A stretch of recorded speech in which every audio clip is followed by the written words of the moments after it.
Il a conclu un marché avec la famille de Castro, occuper le caveau de leurs ancêtres gratuitement contre un entretien régulier.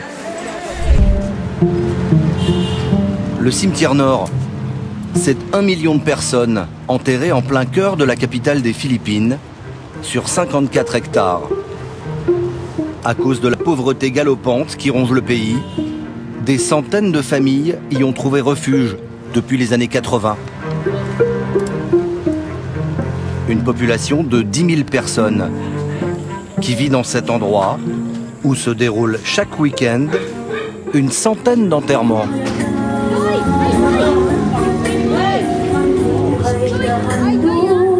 Une ville au milieu des morts, avec ses commerces, comme la tombe-épicerie de la famille Akpawa. Cela fait 30 ans qu'Avelina et sa fille Dong habitent ici. Ce matin, Dong prépare sa spécialité, les beignets de banane. Beignets. Beignets, beignets. Dans les allées du cimetière, ces beignets font un tabac. Elle les vend en porte-à-porte. Ou plutôt, en tombe à tombe. Alors papy, je t'en mets combien? Dans le cimetière, il y a une trentaine d'épiceries, comme celle de Dong. Et comme dans toute ville, il y a les bonnes adresses. Danny Popoy et ses nouilles sautées, réputées dans tous les caveaux. Rue 18, il y a la tombe Manucure, tenue par Ruby Anne. Vous allez être belle comme une star. Une ville cimetière très organisée. La sépulture garderie, tarif 50 centimes par jour et par enfant.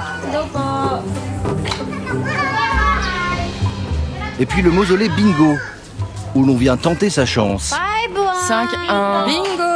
5-1-16-2-1. J'ai gagné. Le gros lot, c'est 4 €, plus qu'une journée de travail. Pour les jeunes, il y a la chapelle basket. Et un peu plus loin, dans le tombeau de la famille Binagan, MC Christo, le rappeur du cimetière, en pleine répète.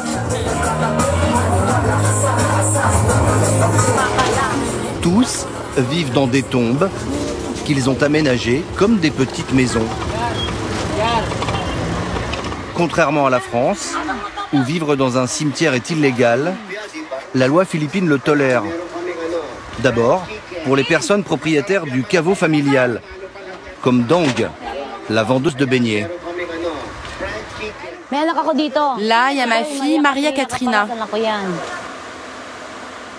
Elle n'a vécu que 18 jours. Elle est morte de quoi? Une maladie, on n'a jamais su ce que c'était. Mon frère dort ici. Une tombe avec tout le confort moderne. Ici, il y a les toilettes. Et derrière? Derrière, c'est la cuisine.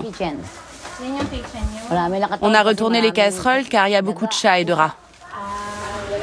Un 3 pièces cuisine, où Dong a même fait installer l'électricité. Cela lui coûte 30 € par mois. Nous, on dort là-haut. Montez, faites comme chez vous.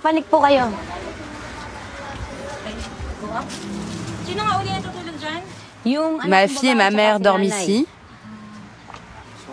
Il y a aussi une autre chambre. C'est là que je dors avec mon fils. Il y a les propriétaires et les autres, ceux qui ont passé des petits arrangements avec les morts, ou plutôt avec leurs proches. C'est la grande majorité des habitants, comme Mario, qui vit dans cette tombe avec terrasse. Il a conclu un marché avec la famille de Castro, occuper le caveau de leurs ancêtres gratuitement, contre un entretien régulier. Il a aussi négocié un boulot de concierge avec une autre famille pour l'une des plus incroyables sépultures du cimetière. Je vais vous montrer la tombe. Ce sont de riches négociants. C'est la maman qui est enterrée là.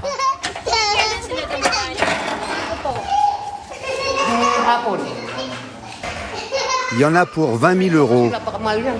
Rien que la dalle a coûté 5 000 euros. C'est du marbre perle bleue. Dans le cimetière, la moitié de la population a moins de 20 ans. Tous ont grandi au milieu des tombes. Comme Moi Moi à gauche, 7 ans, et son copain Cédric, 9 ans. Ils en connaissent les moindres recoins et se sont habitués à vivre avec les morts.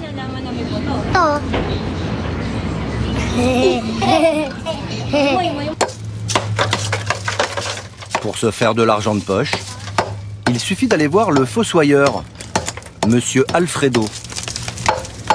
Le contrat de cette dame est terminé. Du coup, on va enlever le corps et on va le déplacer ailleurs. Et puis après, quand la famille viendra, on lui dira quoi faire avec les ossements.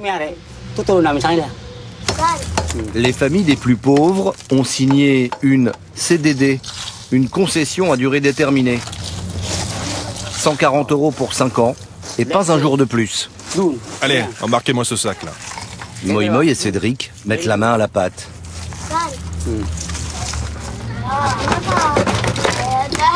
Le corps est peut-être encore entier. Voilà le cercueil. 5 ans, c'est le temps nécessaire pour qu'un corps ne soit plus composé que d'ossements. Pour vider le cercueil, Alfredo est rémunéré 30 € par la famille.